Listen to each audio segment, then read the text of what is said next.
how do you think it's going to be viewed by future generations? It's a good question.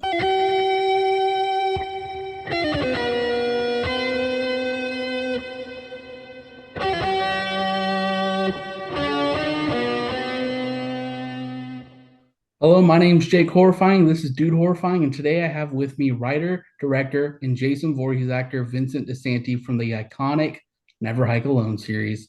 Vincent, how are you doing today? No, well, thanks for having me, Jake. Of course, man. I think that I speak for every Friday the 13th fan when I say we are very excited for the sequel. It's 6 years on the dot since the original. How has it hmm been waiting this long to put this out? It's actually been a challenge. I've been wanting to get this film done since around 2020. We had the major pandemic, and that created a series of offset challenges for getting back to set, especially out here in California, where it was especially, the demands of a COVID safe production were very expensive and very time consuming. And we sort of had to wait some things out. There were a couple other productions like Jason Rising and Dylan's New Nightmare that were affected by the pandemic, where, Never Hike at the time, Never Hike in the Snow was able to finish shooting, but our other projects needed to get completed. So we were really trying to finish two other projects and get Never Hike Alone 2 off the ground at the same time. So it's been a long time coming, and we raised money to shoot the film last year, and we had to push it into 2023. And I think my only solace when I came to that conclusion was that at least we'll be able to release on Friday the 13th in October, just like we released the first one, Friday the 13th in October in 2017. And I thought that was pretty special. And it gave us the time that we needed to do the project right. We really did need the extra time to kind of go in and do some things to raise extra money to afford what we were doing.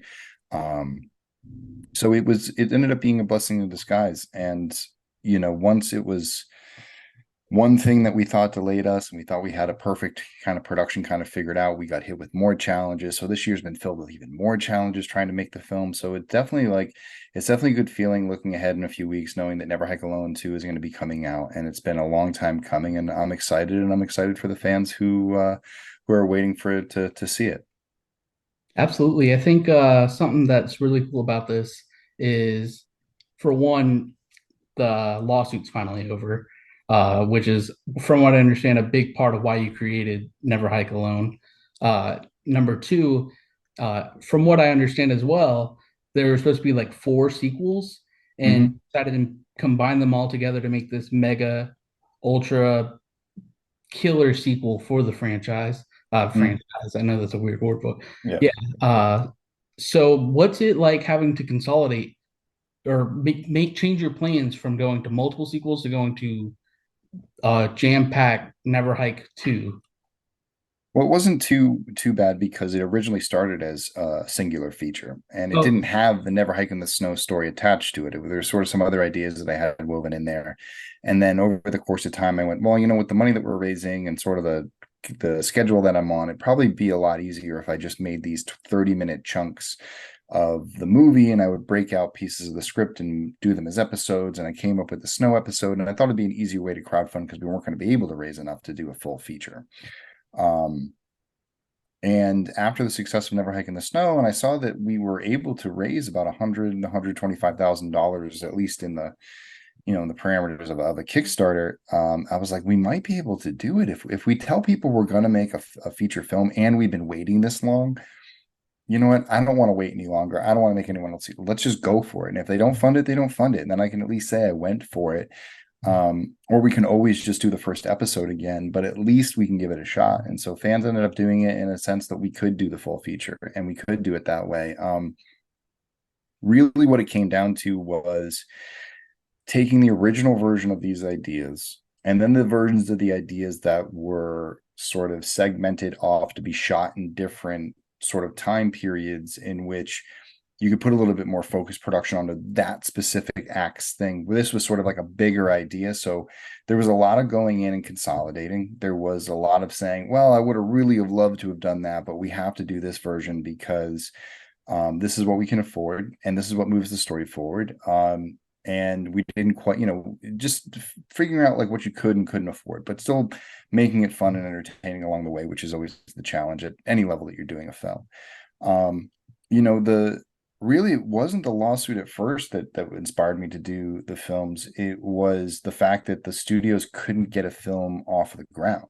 They'd made Friday the 13th 2009, and then had been in development hell ever since, and Paramount had let their rights lapse after only making one film and making a deal to get Friday the 13th for a decade. They ended up letting the rights lapse without producing a second film in that decade span that they have it. And so it was a real letdown, I think, for fans, for the fact that the studios weren't developing anything. There was no sense of any direction or positive direction in the TV world with something going to, the small screen. So I think fans were just frustrated because we weren't getting enough content. And the lawsuit was something that was sort of on the horizon at the time, and we all kind of looked at each other like, oh, it's not going to be a big deal, because we all know that Sean hired Victor to write Friday the 13th. It's in like etched in stone of the history of the franchise. About Sean came up with the thing in Variety, knew Victor from doing Here Come the Tigers or something like that, when they were trying to rip off Bad News Bears, and hired him to write the script, and he came up with Long Night of Camp Blood. And it's like, we all know the story, but somewhere along the line, no one figured out whether Victor was a work for hire or not, or like we all just assumed Victor was work for hire, and it would be an open and shut case. And it wasn't until Never Hike Alone had released, and until I had started talking with like the game guys, that like when Sean lost, it was sort of like, wow, like this is actually going to affect things. Like this is a big thing. We've been told that it wasn't a big deal. It wasn't a big deal.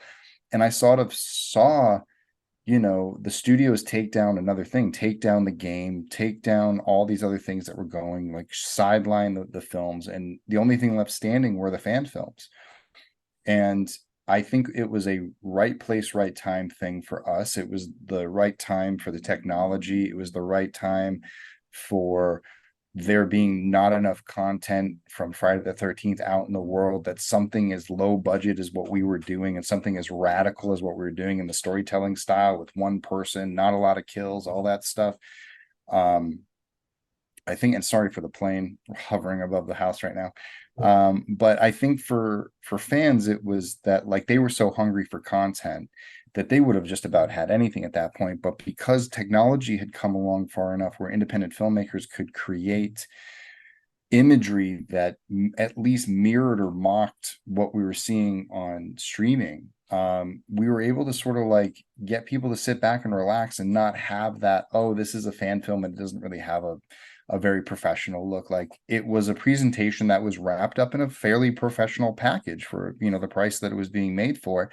And fans just wanted something to go along the ride on. And since then, fans have jumped on our story. They like the way that I sort of approach Friday the 13th and the way that I expand on the characters and things like that. So I don't know. It was a real, I think, blessing for me to be able to sort of tell my Friday the 13th story within this window. Although how we got here was really the source of a lot of frustration as a fan, because I've been waiting for them to sort of, one, create something that I could really get behind and look forward to every season, as far as a franchise goes, a new franchise that I could grow up with as an adult. But also sort of like, what are the things that I want to see? What were the story elements that I want to see push forward? Why hasn't the Paramount era just sort of been wrapped up, and questions that I had? So it was ability for me to sort of play with my own theories and things like that as well. When you talk about it being a high production, it doesn't look like a fan film, it looks professionally done. I think a big part of that is the inclusion of Tom Matthews, bringing in Mm-hmm. Friday the 13th alumni. Friday the 13th Part 6, for me, is my favorite film. I know for a lot of people it is as well. I think it blends comedy well. I don't think it blends horror very well. What's it like? How is it like being a fan of Friday the 13th and pitching this idea to Tom Matthews for the first time, and then working with him over the course of 6, 7 years to not only make Never Hike Alone, but also bring Never Hike in the Snow and Never Hike Alone Part 2? Well, at first it was definitely like with everything with Never Hike Alone, it was incremental. It wasn't that I went to Tom and the first thing I said, listen, I got this 3-part series that I want to do with you, and I think it would be great. Where it was that I was just like, hey, Tom, I want you to come and be the surprise for Never Hike Alone 1. I want you to be the thing at the end of the movie that if people really like what we've done, that at the end of it they see you and it's the cherry on top for them. Like that's the deal seal layer, the deal sealer. Like you just sort of like they couldn't decide whether they liked us or not, then they're going to see you and they're going to love us. And I think fans want to see you. To see you back on screen is going to be a big deal. And it was more about sort of doing that. And then once we saw the success of it, and I think once Tom saw how we operated and some of the ideas that I had a chance to sit down with him and be like, Tom, there was a version of Never Hike Alone where you never appeared in it because I didn't think I was going to meet you. And I would have pitched you this idea. What do you think of what do you think of this? And Tom just fell in love with the process. I mean, he loved the outpouring of support that he got from fans when he did Never Hike Alone. He loved hearing the stories about people getting really excited when they first see him at the end of the movie and they jumped out of their seats and they did all that fun stuff. And for us, it was sort of this sort of slow build of trust over time. And I would pitch him stories, and he took me on pitch meetings to pitch to producers and pitch to studios about what we could do with Never Hike Alone if we went legitimate with it. And then it was the lawsuit that sort of killed those talks. It was, nobody wanted to get involved with Friday the 13th because they knew they couldn't make money. I mean, they still can't make money on it. You know what I mean? Like we would have been having these conversations. We had them in 2018, 2019. So we still would have been waiting around if we had been waiting to do this properly through the studio. So I turned to Tom and said, hey, we didn't get a chance to crowdfund you with you involved last time. Let's see what happens when we start using your name. We start building stories around you, and I can continue your story. And what do you think of that? And he was all about it, and he trusted me to run off. And I had an idea. I pitched him the idea for Never Hike Alone 2 way back in like 2018, 2019. Not the exact thing that we're releasing in a couple of weeks, but by all means, it has the same ending. It has a lot of all of the same story points are right there. It was just where and how, and some of the main characters had been switched around a little bit, but basically it's been the same story I've been trying to make since 2018, 2019. It was just a very long road to get here. And it's been building up from scratch. Our first crowdfund barely had 277 people, and we barely raised $20,000. In fact, we didn't raise 20, we raised just shy of it. And now we just crossed $300,000 yesterday, which was amazing. And we're going to continue raising to do more things for our perks and the post-production for the film. If it wasn't for Tom getting involved and allowing us to sort of continue his story, and then Tom connecting us to Vinny Guastafaro and bringing him in, and bringing the Rick Cologne story to the forefront. If we're not allowed to do these things, then it doesn't, then we don't have Never Hike Alone the way it is today. I couldn't tell this story without Tom, without Vinny, but having them also attracts more people. So, we got Tracy Savage involved in the Ghost Cut. We have Doug Tate involved in Never Hike Alone 2. And we've had other people reach out and do voiceovers for us. And I've just made friends with different Friday the 13th people. So it's been a really sort of, as a fan, this journey of going from one side of the experience to the other, where I was the one sitting watching the product, going out and wanting to meet the alumni and just being enthralled with who they were, and they were my heroes. And now I'm making content with them, and there's a little bit of a role reversal where people are coming up to me and saying, we love what you do with Friday the 13th. We see you as this sort of person in the Friday the 13th world that's a part of Friday the 13th, which means a lot because I always wanted to do that with my career.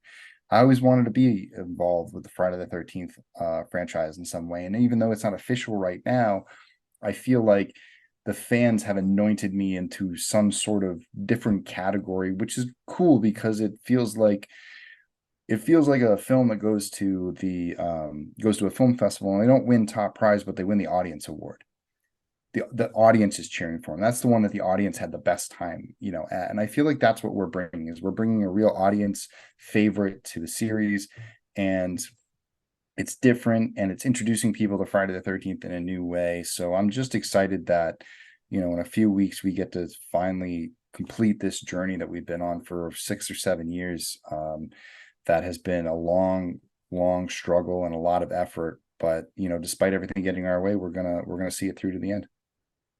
And you play Jason Voorhees, of course, which I wanted to bring up. I mean, I'm a big I love Friday the 13th, but I will not lie. My favorite franchise of all time is the Halloween franchise. Uh, as much as it would be my dream to play Michael Myers, I'm too short, too fat for that. You were the perfect height, the perfect build. You were the perfect Jason. Your portrayal of Jason, the ghost Jason, as people call it, Mhm. is fantastic. So getting to live that out, putting on that makeup, that the suit, everything like that. How do you feel sitting in that chair, getting ready to play this role that a lot of people dream they could play? Well, I mean, I got to give a lot of credit because I do have a stunt double. His name's Brian Forrest, and we share a lot of the role. And he did a lot of the heavy lifting in Never Hike Alone too, because of the technical type of days that we do on set. We have a stunt coordinator, Jessica Aaron Bennett, who runs a pretty tight ship as far as, keeping me safe from, keeping me out of certain scenes and setups that I could end up in the hospital if something goes wrong, and then the entire film, sinks under. So there is a certain amount there, but everything we do with Jason starts with something that I design in the script or something that I've designed in my head. So I'm either out there working with Brian, working on the movement, coaching him through how I would move, very much like a Mandalorian. There's a lot of that type of stuff. Like the guy's got the helmet on, and then Pedro Pascal's doing the ADR. I definitely do a lot of the work, and Never Hike Alone, I do a majority of the work up until Jason's like first big reveals. Um, but I love it. I think it's been a challenge. I didn't think I was going to have to do it to this degree when I first got started, because it was supposed to be a short. But the more I got challenged, the more I just like being in the costume. I love being behind the mask. I love being hidden behind or under all the appliances and things like that, because it just feels fun to let go and play a character and be Jason and get in Jason's head. Um, I've had different opportunities and different size productions that we've done with Never Hike Alone to play Jason in different ways.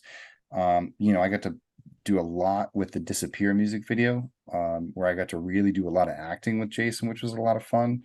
And I even think there's a lot of acting going on in Never Hike in the Snow, and in Never Hike Alone too. There is some more Jason acting. So I think that's one of the things I'm very prideful of, is the fact that we can do the kills, we can do all that stuff, but when it comes time for Jason to sort of act and be not a person per se, but some type of sentient being, we sort of bring Jason into a reality that makes him feel relatable. And that's the thing I'm most proud of, is the fact that we do give Jason some emotion. We see that there's something going on behind the mask, and it's not as empty and void as you would think.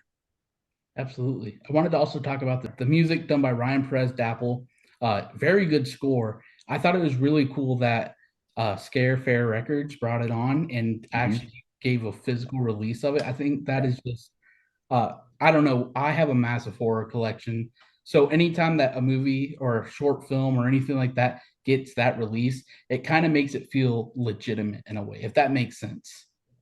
Oh, totally. I mean, when Sean approached me about it, I was kind of taken back because I didn't think it was possible. When we went through the parameters of it, it was like, well, we own the music. We're not using anything from the franchise. Even like our kills and Ma's aren't really kills and Ma's. Like we did mess with that, so it wasn't on. We try to we know the music is the number one legal thing, so we stray away from trying to copy anything from the original Friday the 13th, so we don't get shut down.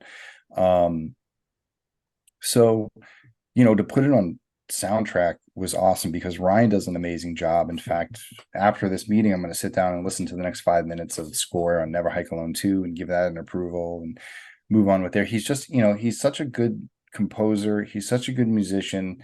And, I love watching him just sort of like fly through this stuff. And, you know, it was, we had our launch meeting a few weeks ago and we sort of talked about some ideas that we wanted to do with the film. And then all of a sudden I turn around and he's got the first, 15 minutes done. And it's amazing. And I'm listening to it in my car, and I've just been like listening to it on repeat because I just love what he's done with the pieces. It's definitely nice when you have people on your team who are super talented. It makes my job a lot easier. It makes me look a lot smarter. I just happened to go to Muay Thai with Ryan. We had a mutual interest in making movies, and he wanted to write more composition. I really lucked out by meeting him, but music is such a big, important part of horror. I mean, music is important in general across any genre, but horror especially. The scores can make or break a film. And in fact, I mean, Friday the 13th was sort of almost one of the pillars is the score, so because we're not just ripping off Harry Manfredini, we have to come up with something is equally as iconic, which is not as easy or said and done. So the fact that Ryan has done something that somebody has wanted to put on vinyl, that people bought it. I mean, we sold out. We sold out of. I had 130, the version that I had. Those sold out. Sean had 200 or 250. He's almost sold out. And it's, I don't know. I just love the fact that people like what we do. That is the most satisfying part about doing all of this, is that, whether it be the films or whether it be the music, is that it's generated a fan base and that people generally enjoy it. So when you create something that people generally enjoy, that is definitely a victory as a creator. It's like, yay, we did it. We not only did we go out and finish shooting all this stuff and go through all the stress to do it, but at the end of it, people are tuning in. People are watching our efforts. It wasn't for nothing. It was for something that's actually meaning something to a bunch of people, especially Friday the 13th fans. So, I'm very proud of Ryan. I'm very proud to call him a friend, and that he's the composer for these films. They wouldn't be the same without him, and I can't wait to see what he does with the next one. I feel like he absolutely nailed it when it comes to he didn't copy any of the Friday the 13th music, but it feels like it belongs. Like it feels like you could take Mm-hmm. that score and put it over any of the other Friday the 13th movies and it just fits. And I think that's just a real show of how good of a composer that he is.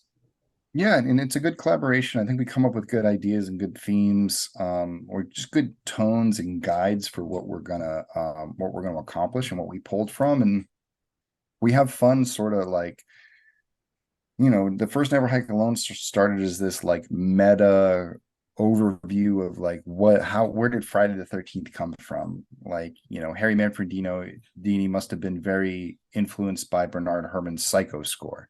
A lot of the, like, you just recognize a lot of the same things that are in it to a certain degree, a lot of the same instruments, a lot of the same techniques.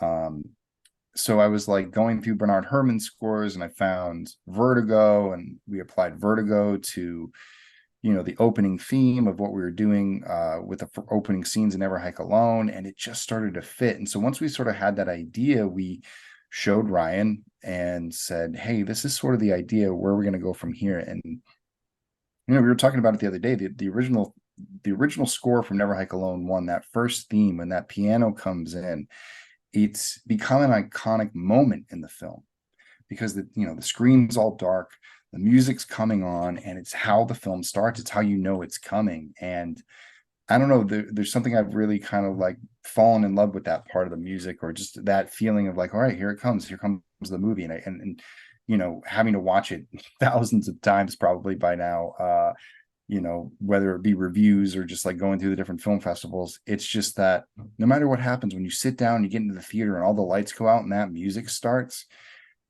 I can feel it. I can feel in the room that people are just kind of leaning forward and they're ready. And he does that with the music. From the moment the music hits, you're sort of drawn in and the ride starts. So I'm really excited. Again, like, his second score is really cool. It's definitely derivative of, the first Never Hike Alone. We're blending sort of all of our soundtracks into one thing now. So I think fans are going to be, if they like the first soundtrack, they're going to love the second one coming up. That's awesome. I can't wait. Uh, one last question before we Mhm. let you go. We are in what I would call a renaissance for the horror genre since I feel about 2017 when Never Hike came out, same year that Get Out came out. I feel like the horror genre has been the best it's been in probably 2 or 3 decades. I don't know if you share the same sentiment, but I feel like the sequels, the new content, everything that's being produced just seems to have a lot of heart. And it seems that fans are showing up to theaters to watch it, watching it on YouTube. How do you feel that Mhm. 10, 20 years down the road, the Never Hike series is going to play into this renaissance? How do you think it's going to be viewed by future generations? It's a good question. I really just hope that it's a mainstay for people when they think of, Friday the 13th, before, like, what happened between, you know what I mean? That there was this dark time between the films not existing, between 2009 and 2024, 25, whatever ends up being for the next one. But that, Never Hike Alone, sort of like, it hangs on. I just hope that it hangs on tight enough that people really see it there, that it becomes, its own little staple in the world, that YouTube doesn't go out of business and it's able to kind of stream. But the fact that people are allowed to keep, we're able to make Blu-rays and things like that, people can keep them in their home video thing, I think if anything, it wouldn't be bad to be like an old, legend ourselves. It's like, oh, you like Friday? Did they ever hear Never Hike Alone? Oh, it was this YouTube video before YouTube hit the wall and went off the air. Like, I have the DVD. You should see it. It's better than the other. You know what I mean? So if we're like sort of our own little urban legend within Friday the 13th, I think that's a cool thing too. Um, and honestly, what I really hope happens is that I have progressed in my career and I'm making movies, and people will just keep referring back to, I can't wait till I get to my career and be like, back before, he was making Never Hike Alone before he sold out. That will be that part of my career. This is my early demo where I'm making my punk band. That's like, you know what I mean? I got no frills. It's just all music. And then when I start doing my produced studio records, everyone's going to think I'm a sellout. But I don't know. I just feel like these 6 years, these 7 years that I've been working on this project specifically, have been such a pivotal time in my life. It really put me in the direction of where I wanted to go with my career. I'll always look back at it as fond memories because I spent a lot of long nights and long days and hot days and cold nights with friends, making things happen that people love to watch. So, I feel like Never Hike did its thing. It's got its own little, pocket of the horror community that loves it. I'm sure it will be referred to anytime someone brings up fan films and doing new ones. And as fan films progress, at least we will always be I think we'll be seen as that film that sort of showed studios and fans that fan films didn't have to suck. Like, fan films were and are, worthy entities if you take the right proper care and have a good enough story that you can tell a story that people are going to want to see. And it's every fan filmmaker's dream. I think everybody at least some point sits there when they're writing their fan film and says, oh, I hope this is good enough that they notice it. They want me to work for the franchise or something like that. And just for the fact that like Never Hike Alone has done what it has done for me personally, being able to meet so many alumni, being able to go to so many film festivals, get job opportunities, things like that. Definitely grateful for the journey. It's been a long and hard one, but looking back on it, I'm glad that I was able to take the trials and tribulations of it and, get to where we are now and be able to look back and say, look, over the last 6 years, we've raised almost $500,000, created 2.5 hours of content, and for the most part, people love it, which is, something that the Friday the 13th franchise, for better or for worse, can't really say about anything that they've made in the last 30 years. So it's just a feather in my cap as a fan to say, like, maybe and I hope studios, if anything, look at what Never Hike Alone did and say, okay, maybe we should start listening to the fans, because when we listen to the fans, when the fans speak out and actually follow the things that the fans want to see, success follows. But if we keep trying to reinvent the wheel and we keep trying to reinvent Jason and do all these other things, that it's going to end up, we're going to end up right back where we started, with a franchise that just can't seem to get itself restarted again. And I think that that's what we really want to see in the future of Friday the 13th, is that Friday the 13th have a good plan going forward, and that fans, want to show up for multiple films in the theaters. And I hope that just along the way, that somehow, some way, if the studios are ever looking for a guiding light, that they can look at Never Hike Alone and see that there's other possibilities, that they don't have to stick to the same thing, and that they can take, there's a way to treat Jason, there's a way to treat the fans. And if they treat the fans as well as, I try to treat the fans, then they're going to find success. Absolutely. That was very well said. I want to thank you Thank so you. much for coming on. Again, big fan of your work, big fan of everything you do. Womp Stomp Films, absolutely killing it. Can't wait for the animated project. I didn't ask about that, but looking forward to that. Cool. Yeah, we'll have more information on that later this year. We're going to run a campaign for it, because the campaign didn't quite, we got it to a certain point, but then we had to put money into Never Hike Alone 2. So we're going to launch a new campaign for Ghosts in the Fog either later this fall or early next year. And we'll hopefully get that on a future disc, but we're going to put something from Ghosts on the Fog on the Never Hike Alone 2 disc as well. But we're excited about that project too. It's just going to need more time and money to get it done right. So we're just taking the time to do it right. Absolutely. I'm just gonna throw it out there, just throw a little thread, maybe you could help save the Nightmare on Elm Street franchise. I'm just saying, Well, we did. I mean, we did do. I mean, Dylan's New Nightmare was a Womp Stomp Films production. We worked with the horror show and Cecil that Laird to was get awesome. that off the ground. So we're very proud of that. And I think that that's gonna be our toe dip into Nightmare on Elm Street, is taking the Wes Craven's New Nightmare route. We have a really cool storyline that could play out for that one, so we're really excited about it. But I would say that like I've been enticed by what Dominic Smith has done with Freddy Krueger with the Return to Elm Street trailers that he released sometime in 2017, and there's been that sort of a push to get Dom to direct Freddy, which would be really cool. I think he's a very talented filmmaker. There's another cosplayer, I believe his name is Paul. Um, I always forget his name because I'm bad with names, but he's a very good cosplayer. He just released something at the Last Dream of Detective Cole, which was a very interesting take on Freddy before he goes, away. Nathan Thomas Millionaire, who did the Confessions of Fred Krueger. You're seeing a lot of like Freddy out of makeup type shorts because that can be, you know, that can be afforded. So I'm hoping that Dylan's New Nightmare sort of sets a precedence that say, hey, if you put enough money together, you can put a good costume and some makeup together and create some films. So hopefully we'll see some people tackling, Freddy. The dream world is very expensive, so good luck. But if you can be crafty and you can think about ways to create dreams for low cost, then you're going to have. I think I jokingly said to Cecil, I was like, in a world where there's a million Friday the 13th fan films, make a Nightmare on Elm Street fan film. So there's definitely room for them. I would love to see some more. I don't know when we're going to see Nightmare on Elm Street back in the theaters again either. But again, if the fans lead the charge, the studio should take notice, and we may see better product when they actually do return to the theaters one day.